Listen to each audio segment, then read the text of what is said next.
The coronavirus is spreading inside the jail because of the conditions. Your prison sentence should not be a death sentence. I mean, I don't want to die like this.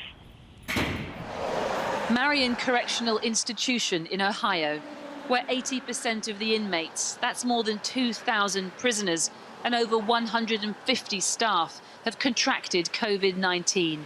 It makes this prison one of the hottest virus spots in America. And yes, they're hardened criminals, but they're also scared for their lives. Here, Candace, we cannot get away from each other. Look in the background. You see all of this? This is crazy. We just waiting to die in here.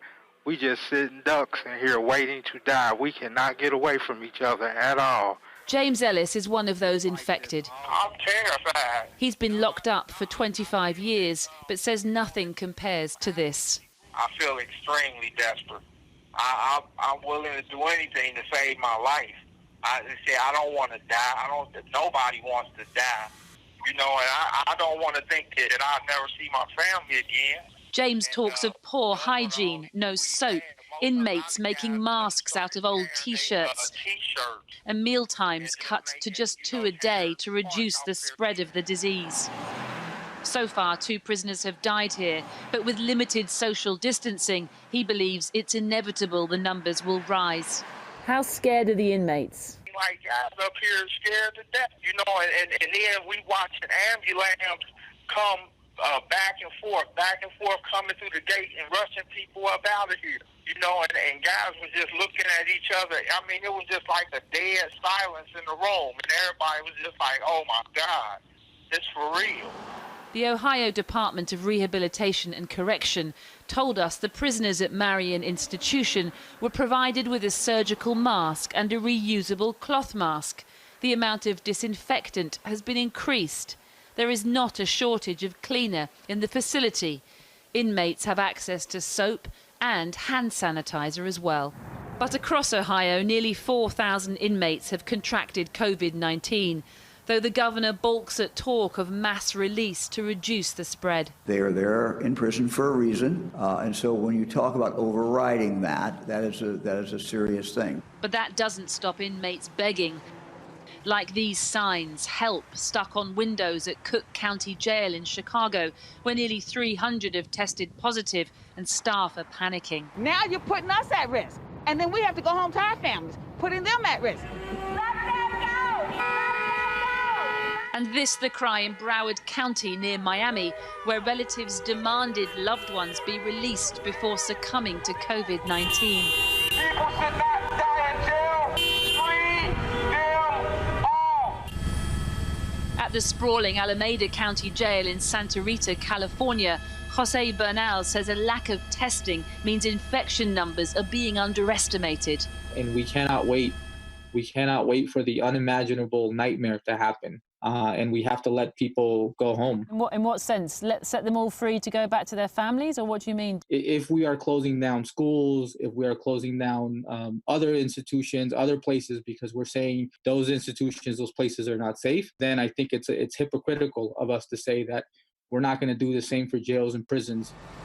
One lucky inmate did manage to make an early escape. They just called me over the intercom, told me, Irvin, you getting out, you going home. Pack your stuff. You know, I ain't got much, but you know, it's something. 30 months for him, but it's been close to 30 years for Dwayne Hudson, who suddenly finds himself scared for his life. The virus don't see color, the virus don't see social positions, and none of that. Don't discriminate no type of way. Are you worried that you or others will die inside prisons and that the outside world is just kind of letting you rot, is forgetting about you? The majority would say, you know, screw them. Like they're in prison for a reason. So, you know, they're the bottom of the barrel. We're uncivilized. We the enemy. Like that's the mind state. 2 years ago, he married his partner, Candice, inside Ohio's Madison Correctional Facility. Oh, he's petrified. He's petrified. He doesn't really let on.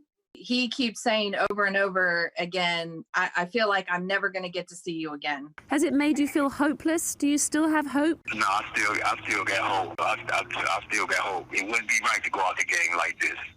You know, I don't really look death in the eyes and everything, so it'd be crazy to go out the game like this. in a country that imprisons more people than anywhere else in the world. In the face of a silently spreading virus, even the toughest criminals are finding themselves among the most vulnerable. Siobhan Kennedy in Ohio. Now, in America, as in this country, little data is collected about the ethnicity of COVID patients, but it is becoming clear that the disease is devastating African American communities. Official estimates suggest almost 1/3 of US infections have affected Black Americans, even though they only represent 13% of the population. Earlier I spoke to Martin Luther King III, a lawyer and international human rights advocate who has followed in the footsteps of his father, Martin Luther King Jr., and I began by asking him about those haunting statistics in Siobhan Kennedy's report. Well, it says that obviously our society is not focusing on those or our nation who are incarcerated. It is very tragic that we as a society can't focus on a number of things at once. Now, if you look at cities of Chicago, of Milwaukee, of New Orleans, where you have African-American populations, although the African-American populations are in the minority, and yet the coronavirus in terms of killing is over 60%. Something is clearly wrong. There will be many in the Black community who will live in very poor property because of the inequalities that have prevailed for so long. But then there's also, it seems, that they are anyway hit hard by this virus, even those who are further up the social order. Well, yes, when you look at the fact that in the African American community, whether it's diabetes, hypertension, asthma, African American communities are leading in many of those categories. And then the other thing is African Americans and Latinos and Hispanics and poor whites are the essential workers. So those of us who are very fortunate and blessed to be able to shelter in place, there's a little bit of a different standard. The other thing is healthcare. Oftentimes in communities of color, there's very poor healthcare. And although we have the Affordable Care Act, unfortunately, the administration has been trying to stop that. If for some reason you were to get an audience with President Trump, what did you say to him? So I don't know that I or anybody, I'm not sure who has influence on this man, but I would hope, I'm always praying that he becomes a better president. That's my prayer, that he becomes a better president for Americans, not for one group of Americans, not for one interest group.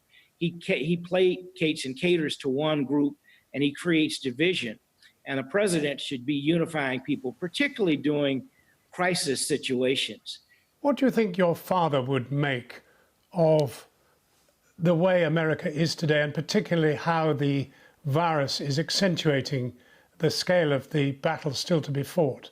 Through his writings and what he often articulated, it is certainly very clear that the disparities that exist in communities of color, he would certainly not just be raising those issues, but maybe we would have addressed them in a different way had he lived, and we would be further along, and maybe we wouldn't be dealing with this crisis in this particular way.